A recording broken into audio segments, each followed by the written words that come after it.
Hi, this is Dr. David Greene with PreferredPainCenter.com, where we bring you anything and everything pain related. Today the topic, degenerative disc disease. It's a problem that affects millions of Americans, and some people don't even know it, actually. So what you have, got my visual aids here, in the spine is a disc at every level. So you have the bony areas, which is the vertebrae above and below, and then a disc. And here I've simplified it into a rectangular shape. So there you have lumbar 4, L4, and lumbar 5, and the disc acts as a shock absorber in between. So when stresses come either down or up, the disc absorbs those shocks, and water comes out of the disc to the left or the right. The disc is made of 80% water in a normal, healthy individual.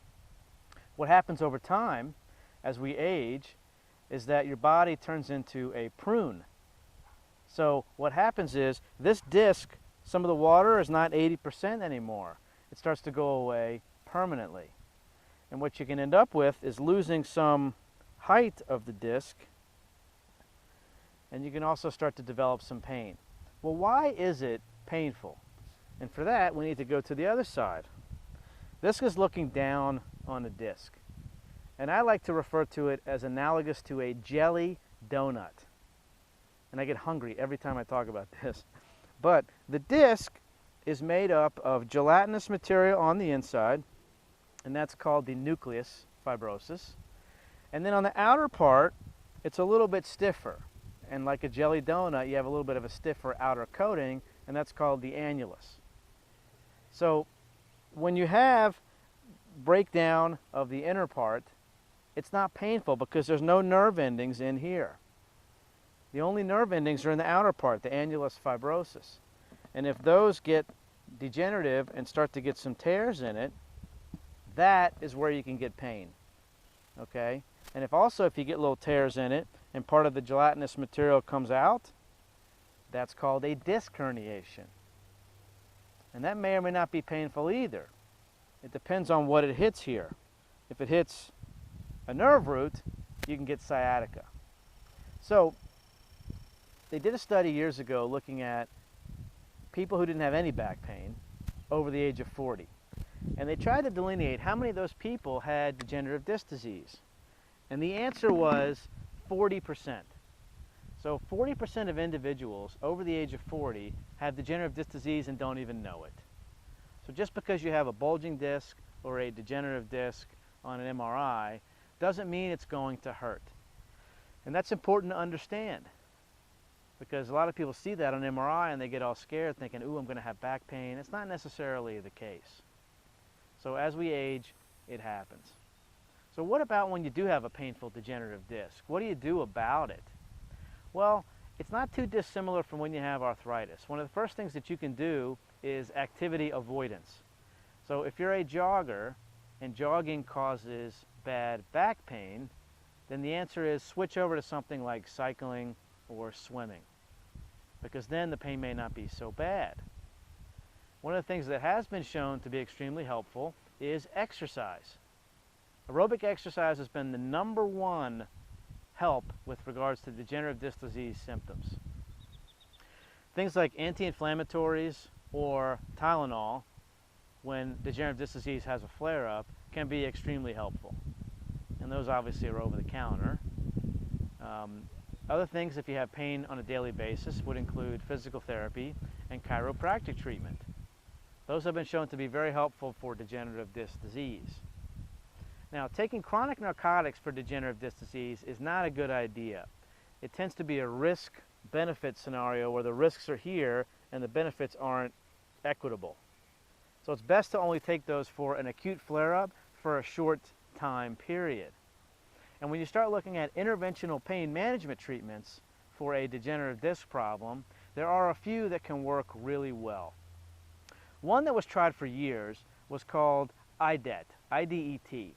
Stands for intradiscal electrothermal treatment.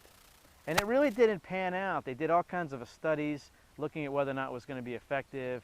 And right now, a lot of insurance companies don't cover it. It's unfortunate because it had a lot of promise. But what it involved was putting a catheter into the inner part of the disc in this area here, but there's no nerve endings in that area. So what happened is you're burning an area that doesn't really help you. You really want to burn out here where the pain's actually coming from. But that gets to be a little bit dangerous, so insurance companies stop paying for it. So then what can you do? Well, some pain doctors will inject some steroid medication into the disc area where the pain is, and that actually can help. Doesn't usually last for that long, but it can help. There are some stem cell injections which are being performed right now that are showing some promise in clinical trials, and there's more information on the website about that. One treatment that has been shown to be effective is facet injections or radio frequency ablations. And why is that? Well, think about it. You have disc that's degenerative and it's causing abnormal motion in the spine, which can then lead to arthritis in those facet joints. So a lot of patients who come in with degenerative disc disease pain actually have part of the pain coming from that and part of the pain coming from their arthritic facet joints that have resulted from it. So if you do injections of those arthritic facet joints, it can relieve a lot of the pain. It could be up to 50 to 70%. Okay, so that can be extremely beneficial. Other than that, like I mentioned, chiropractic, physical therapy, spinal decompression therapy has been shown to be over 85% effective for the pain coming to the low back from degenerative disc disease. It can be extremely helpful. It's low risk, it's highly effective, it costs less than 5% that of spine surgery, and the chiropractors at preferredpaincenter.com do that at all the locations. Okay, so there's a lot of information on our website about degenerative disc disease at preferredpaincenter.com. The pain clinics that we work with, Arizona pain specialists, will get you in within 24 business hours, guaranteed, for their chiropractic and physical rehabilitation services. Now, as a last resort, there are two different surgeries available for degenerative disc disease. One is a spinal fusion, which is the gold standard for degenerative disc disease, but the results have been between 50 and 75% good to excellent, which is almost a roll of the dice, maybe a little bit better than that, but a lot of those patients end up needing surgery again within the next 5 years. So they did artificial disc replacement over the last 10 years in the United States, and it is FDA accepted, cleared, but the results have not been superior to spinal fusion, they've been equivalent.